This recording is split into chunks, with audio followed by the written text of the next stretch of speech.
Pinagtibay naman ng Economy and Development Council ang ilang mahalagang proyekto na layong tugunan ang kakulangan sa mga silid-aralan, pabilisin ang biyahe at palakasin ang connectivity sa mga rehiyon sa bansa.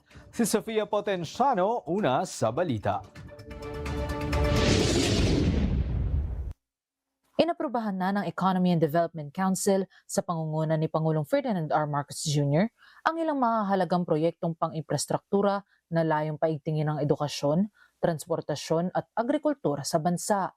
Kabilang dito ang mahigit 100 bilyong pisong Public-Private Partnership for School Infrastructure Project Phase 3 na pangangasiwaan ng Department of Education upang tugunan ang matagal ng kakulangan sa silid-aralan.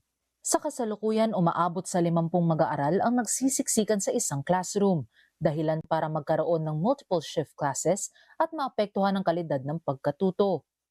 Sa ilalim ng PSIP Phase 3, magtatayo ng halos 20,000 bagong silid-aralan sa mahigit 1,000 paaralan sa Luzon mula March 2027 hanggang March 2028. Inaasahang mapakikinabangan ito ng mahigit 80,000 mag-aaral kada taon.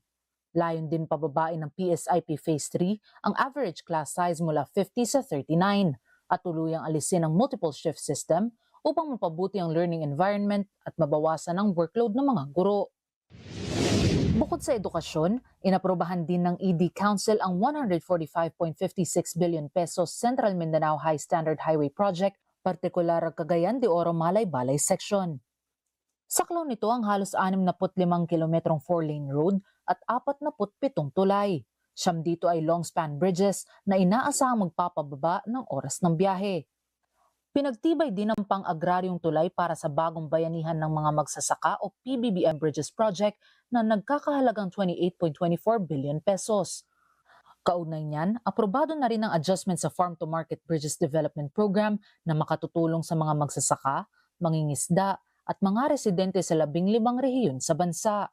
Para kay Department of Economy, Planning and Development Secretary Arsenio Balisacan, ang mga proyektong ito ay mahahalagang hakbang upang palakasin ang human capital, pabilisin ang koneksyon ng mga rehiyon, at isulong ang inklusibong pag-unlad ng ekonomiya ng bansa. Nauuna sa balitang totoo at laging bago. Sofia Potenciano, alauna sa balita, Congress TV.